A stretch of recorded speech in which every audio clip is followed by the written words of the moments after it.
एक last question है मेरा। वो थोड़ा प्रॉफिट मोहम्मद पे, आई होप आप माइंड नहीं करेंगे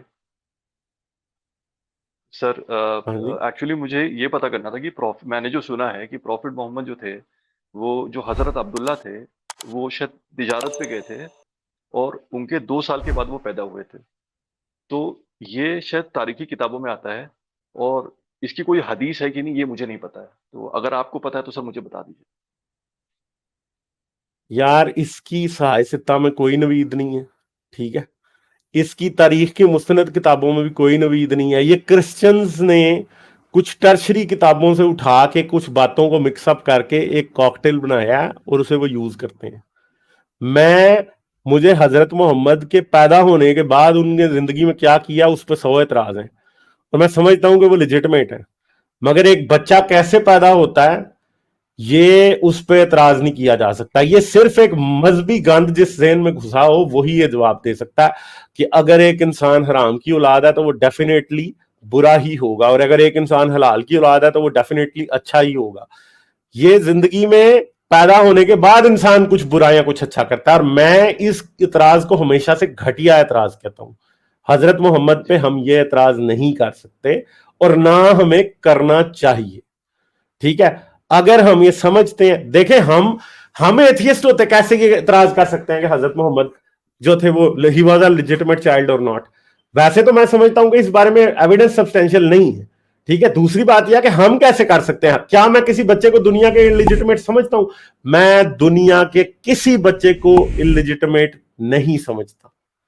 जी। इसलिए मैं कभी भी कोई बच्चा, चाहे उसकी मां ने शादी करके पैदा किया, चाहे शादी के बगैर पैदा किया, चाहे किसी ट्रांसजेंडर मेल से कोई बच्चा पैदा हुआ, चाहे कहीं से किसी ने मां ने स्पर्म लेके किया पैदा, किसी ने कैसे किया, मेरे लिए हर बच्चा, बिकॉज वो एक ह्यूमन बीइंग है, उसकी ह्यूमन सेंटिटी उतनी इंपॉर्टेंट है, चाहे वो मोहम्मद क्यों ना हो, चाहे वो कोई और क्यों ना हो। मैं ऐसा घटिया एतराज किसी पे भी नहीं उठा सकता, और मैं समझता जी। हूं कि इस तरह का घटिया एतराज उठाने के लिए वाकई उस तरह के लोगों की जरूरत होती है जिनको जिनके फिर अपने मजहबी पेशवा के ऊपर भी ऐसे एतराजात बन जाते हैं, तो वो दूसरों के ऊपर भी एतराज लगाने शुरू करते हैं।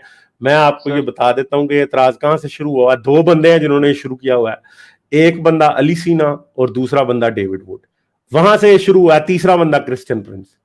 ये क्रिश्चियंस का बनाया हुआ प्रोपेगेंडा है, और मैं नहीं समझता कि हमें हजरत मोहम्मद के ऊपर इस तरह के एतराज करने की जरूरत है। हमारे पास उनकी जिंदगी में बहुत सी बातें हैं जिन पे हम लेजिटिमेट एतराज कर सकते हैं, और ये बात अभी रिसेंटली वो और जो एक फड़ू तड़ू आया हुआ है उसने बातें शुरू की हुई हैं, ठीक है, और हिंदू बड़े खुश हो रहे हैं इन बातों के ऊपर। ये जी। मसले हैं सारे। सर मैं इतराज नहीं कर रहा था, मैं खाली क्वेश्चन पूछ रहा था सर। आई एम सॉरी अगर मैंने ऑफेंड किया आपको। नहीं, ऑफेंड खाली करने की क्वेश्चन। बात नहीं है, मगर ये क्वेश्चंस पिछले 3-4 वीक से मेरे सामने बार बार आ रहे हैं, अच्छा सर। और अच्छा। मैं पिछले 3-4 वीक से सेम जवाब दे रहा हूं। पिछले वीक भी दिया था, अब भी दिया है, इससे पिछले वीक भी दिया था। तो अच्छा सर। जो मेरी ऑडियंस है, कम से कम ये तो समझो ना यार, हम एक बंदे पे उसकी पैदाइश के बारे में एतराज कैसे कर सकते हैं।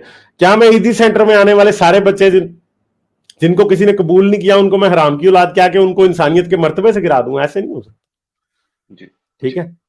जी। कई बार हमें उन लोगों के राइट्स को प्रोटेक्ट करने के लिए उन लोगों से भी सरफे नजर करना पड़ जाता है जहां पे वो अफोर्डेबल होता है, जहां पे जी। हमें उनके राइट्स को प्रोटेक्ट करना है जो कि लेस प्रिविलेज हैं, जिनके पास प्रिविलेज नहीं है।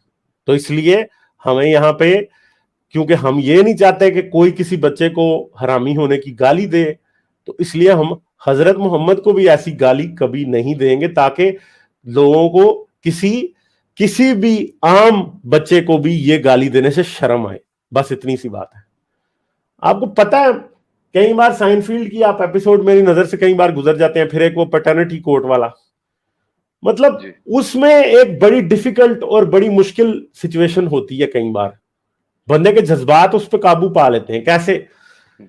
एक औरत आती है, वो पैटर्निटी कोर्ट में उसका आदमी उसको लेके आया होता है, और वो आदमी ये मान के बैठा होता है कि ये मेरा बच्चा है, जी। और वो औरत कहती है कि नहीं तेरा बच्चा नहीं है, वो दूसरा बाप उसका निकाल के ले आती है। और फिर वो क्या करती है, वो उसका डीएनए टेस्ट कराते हैं, और वो वाकई उस आदमी की का बच्चा नहीं निकलता जो कि उसका खामंद होता है, और वो समझ रहा होता है कि ये मेरा बच्चा है।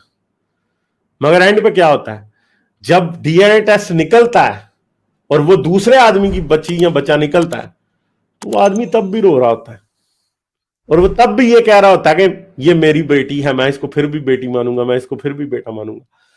देखिए हमारे पाकिस्तान की जुबान में तो उसको सीधा सीधा बेगैरती कह देंगे, मगर मैं कहता हूं कि उन लोगों में इंसानियत हमसे कितनी ज्यादा है कि वो उस बच्चे को सिर्फ एक बच्चे के तौर पे, एक इंसान के तौर पे देख रहे हैं, वो उसको अपनी संतान के तौर पे नहीं देख रहे।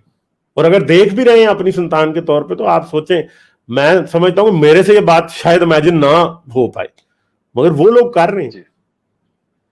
तो ये चीज के, ये देखें, किसी दुनिया के शख्स ने गया, वो 7 फेरे आग के ले लिए, कोई चर्च में गया, निकाह करा लिया, ये लफ्ज क्या हैं जो 4 आपने पढ़ लिए, इनकी क्या वैल्यू है?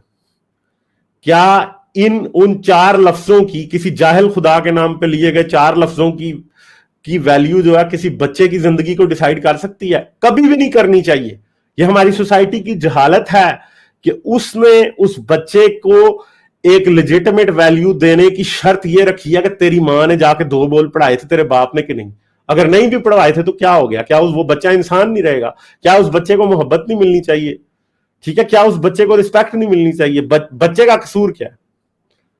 तो ये चीज, ये सोच को छोड़ देना चाहिए, आई थिंक। और ये सोच हमारी सोसाइटी तो पता नहीं कब छोड़ेगी, मगर जो सोसाइटीज इसको छोड़ रही हैं, इधर तो नारा ये है, ओ जी आपकी औरतें फलां कर लेंगी तो ढमकां कर लेंगी तो फलां हो जाएगा, तो जी बच्चे हराम के पैदा हो जाएंगे। मतलब इंसान को ऐसे डिह्यूमनाइज किया जाता है जैसे कि वो इंसान नहीं है, वो शायद को पत्थर है, उठा के इस दीवार में लगा दिया, ऊपर से फेंक दिया, डैम की ऊंचाई से फेंक दिया, आसमान की ऊंचाई से फेंक दिया, किसी नदी नाले में फेंक दिया। ऐसे नहीं होता, इंसान इंसान होते हैं भाई। जी ठीक है सर, बहुत बहुत थैंक यू सर, मुझे मौका देने के लिए। और ठीक है, तब तक ख्याल रखिएगा, तबीयत सही रखिएगा। Thank you so much. Okay, thank you, bye. Like, share और सब्सक्राइब करना मत भूलें। इसके साथ साथ आप मेरे चैनल को पेट्रियन पर सपोर्ट कर सकते हैं। पेट्रियन का लिंक वीडियो की डिस्क्रिप्शन में है।